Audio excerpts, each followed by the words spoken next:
Allen ni byth ar y draw at Merched y Wawr heb cael sgwrs gyda Tegwen Morris. Tegwen, hyfryd i weld ti, a fi'n gweld wrth y badge cyfarwyddwr cenedlaethol. Mae'n dipyn o swydd.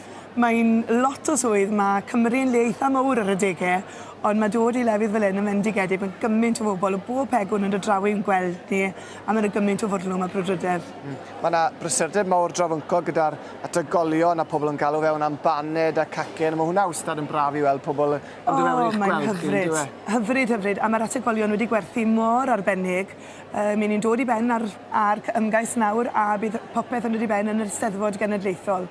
Ond lot o hwyl a pobl yn gefnogol tu hwnt, mae rai gweud. Mae hwnna mond yn un rhan a gweud y gwir o'r hyn sydd wedi bod ymlaen da chi, achos mae yna gystadlu brwd wedi bod yma hefyd yn does? Mae'r cystadlu wedi bod yn arbennig leni. 210 o'r ambarthau gyda ni'n Nghymru a pob un ohonyn nhw wedi cystadlu. Do, war y teg. Mae'n dipyn o gamsach, mae'n dipyn o ffordd i glido lawr o Sir Fôn ac lan o Gardydd i ddod ar eitemau ar y dydd Sul, a y tywydd leni wedi bod yn anhygol.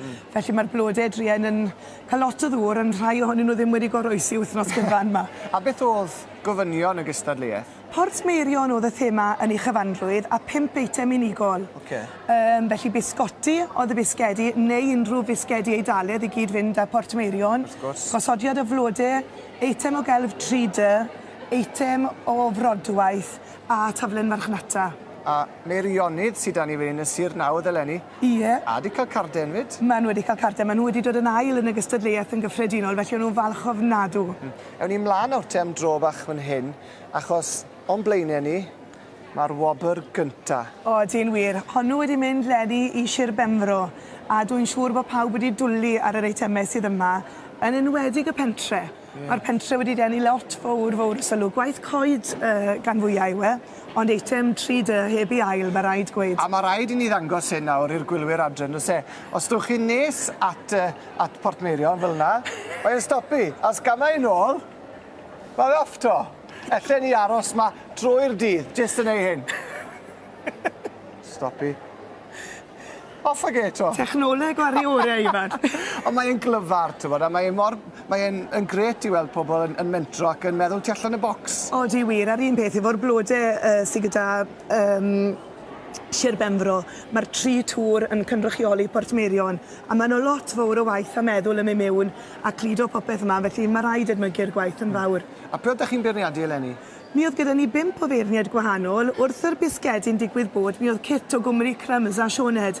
A mi wedon wrthai bod nhw wedi cael amser difyr iawn yn coginio llawer iawn o bisgedi eidaledd gytre. Rhai o'n nhw rhy galed i gnoi mewn iddi, ond rhai ohonyn nhw'n berffaith, a o'n nhw'n meddwl mae Penfro wedi wneud yn dda, ond oedd ambell un ychydig yn well. Ond wedyn, gan mae Portmeirion oedd y thema, fe geithon ni bennaeth PR a marchnata Portmeirion i ddod lawr hefyd, a beirniadu y daflen farchnata. A mae rhaid i fi weid, hon ddath i'r brig, Gres Byrt o Gorllewin Morgannwg wedi bod wrthi yn creu, a mae Portmeirion yn ystyried defnyddio hon fel taflen arbennig. I nhw wir? Odyn. Maen nhw hefyd yn gobeithio gallwn ni gael arddangosfa o waith celf Merched y Wawr ym Portmeirion yn sgil yr hyn sydd wedi digwydd yn y sioe sy'n arbennig. Tro be, mae jyst yn dangos yr hyn sy'n gallu digwydd os wyt ti'n mynd ati gystadlu a jyst cymryd rhan yn dweud? Yn sicr, a pnawn yma bydd yna wobr ychwanegol i bawb sydd wedi cystadlu yn Radi Tomos.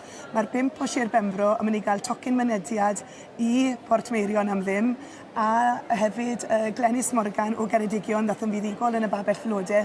Mae hithe hefyd yn mynd i gael tocyn mynediad i Portmeirion. O, gwych, chwarae teg, bendigedig. Wel, mae werth gweld yr holl arddangosfeydd sydd â chi a'r gwaith caled sydd wedi mynd fewn i'r hyn sydd o'n blaenau ni. Gret i weld tithau hefyd, Tegwen. Diolch yn fawr iawn, Ifan. A diolch am y sgwrs. Bendigedig.